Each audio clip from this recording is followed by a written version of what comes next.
네, 계속해서 한지원 캐스터와 함께 이슈 살펴보도록 하겠습니다. 어서 오십시오. 네, 안녕하세요. 오늘은 어떤 이슈입니까?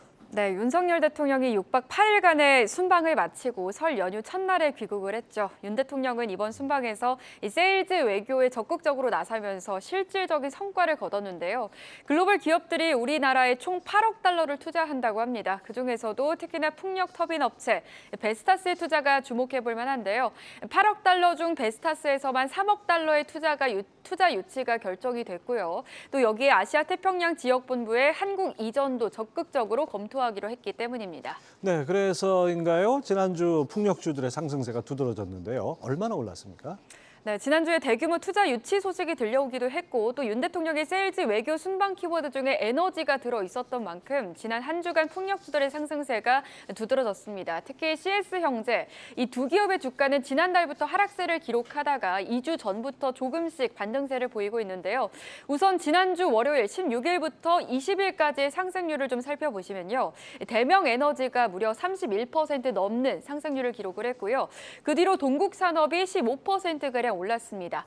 그리고 CS베어링이 10.8%의 상승, 그에 비해서 CS윈드는 다소 아쉬운 상승률을 보였는데요. 3%의 오름세를 기록을 했습니다. 네, 근데 풍정 안에서도 육상풍력, 해상풍력이 있는데 요즘에는 해상풍력에 또 관심이 모아진다고요? 네, 맞습니다. 글로벌 풍력 설치가 꾸준히 증가세를 보일 것으로 보이는 가운데 크게 카테고리를 나눠보자면 육상 풍력 그리고 해상 풍력으로 나눠볼 수가 있겠는데요.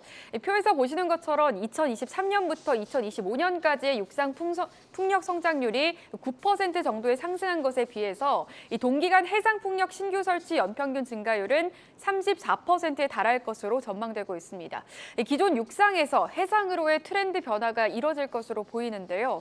국가별 2023년부터 2025년 신규 설치 규모 증가율은 미국이 82%, 중국이 34%, 그리고 유럽이 19%로 미국이 압도적으로 높으며 이 세 국가 모두 해상풍력에서의 성장률이 두드러질 것으로 예상되고 있습니다. 이처럼 글로벌 해상풍력 시장이 커지는 이유는 첫 번째로 육상 대비 풍황이 풍부하다라는 점이 있겠고요. 또 대형 터빈에 따른 발전량 증가라든지 입지 제약에 대한 부담이 감소되기 때문입니다.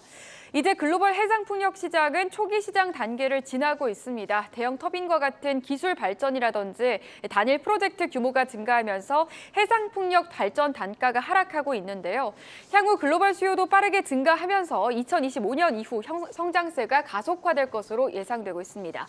즉 2022년도에 14기가와트에 불과했던 글로벌 해상풍력 시장은 2030년에는 53기가와트, 더 나아가 2040년도에는 110기가와트에 이를 것으로 전망되고 있습니다. 네, 그렇게 시장이 2.5배로 커진다면 상당히 기대할 만한데요.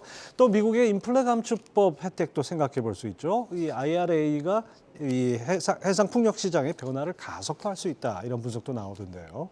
네, 그렇습니다. 미국은 태양광과 풍력을 중심으로 세제 혜택을 제공하고 있는데요. 육상 풍력은 이 PTC라고 하는 생산세 공제만 받을 수 있지만 해상 풍력은 이 PTC와 그리고 ITC라고 하는 투자세 공제 중 유리한 제도를 선택할 수 있습니다. 또 미국 내 부품 생산 기준도 육상 풍력에 더 엄격하게 적용이 되는데요. 육상 풍력은 40%의 비율을 충족시켜야 하지만 해상 풍력은 20%로 기준이 낮습니다. 즉 지난해 8월에 통과된 IRA 법안 내용 기준으로 보면 해상풍력 개발 시 받을 수 있는 세제 혜택이 더 크다는 겁니다. 미국은 해상풍력 설치가 전무했던 국가인 만큼 빠른 시간 안에 시장을 확대하기 위해 많은 지원을 해줄 것으로 예상된다는 점 역시 주목해 보시면 되겠습니다. 네, 그런데 이제 해상풍력으로 하면 모든 부품이 커질 수밖에 없지 않습니까? 그렇다면 수혜 기업들도 있을 텐데요. 증권가에서는 어떤 종목을 꼽고 있습니까? 네, 그렇습니다. 해상풍력은 육상에 비해서 터빈부터 모든 부품들의 크기가 큰데요. 우선 터빈 크기 기준으로만 봤을 때 육상과 해상은 꽤 차이가 나는 것을 확인하실 수 있습니다.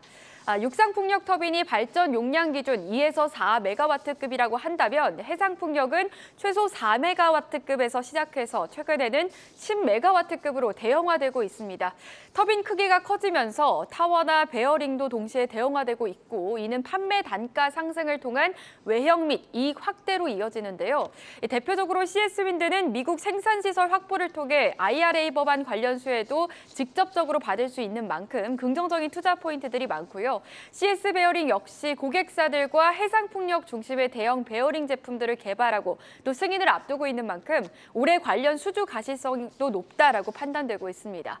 실제로 증권가에서도 이러한 이유 때문에 CS 형제를 토픽으로 꼽았는데요. 아마 최근에 풍력 섹터에서 가장 주목을 받았던 리포트가 아닐까 싶습니다. 하나증권에서 나온 리포트인데요. 이 풍력 시장, 이제는 해상 풍력이 트렌드라면서 토픽을 CS 형제, CS 윈드와 CS 베어링으로 꼽았습니다. 각 기업별로 좀 특징을 짚어보자면 CS 윈드는 풍력 타워 제조 업체죠. 사업 초기부터 해외 시장에 집중해 왔는데요. 작년 하반기에는 지멘스가 매사와 약 3조 9천억 원 규모의 해상 풍력 타워 장기 공급 계약을 체결한 바 있고요. 또 CS 베어링 같은 경우에는 풍력 발전기에 쓰이는 베어링을 생산하는 기업으로 CS 윈드의 자회사로 편입된 바 있는데요. 이 CS 베어링 역시 블레이드 베어링 개발 계획을 협의 중에 있다는 점까지 체크해 보시면 되겠습니다. 네, 한정현 캐스터 잘 들었습니다.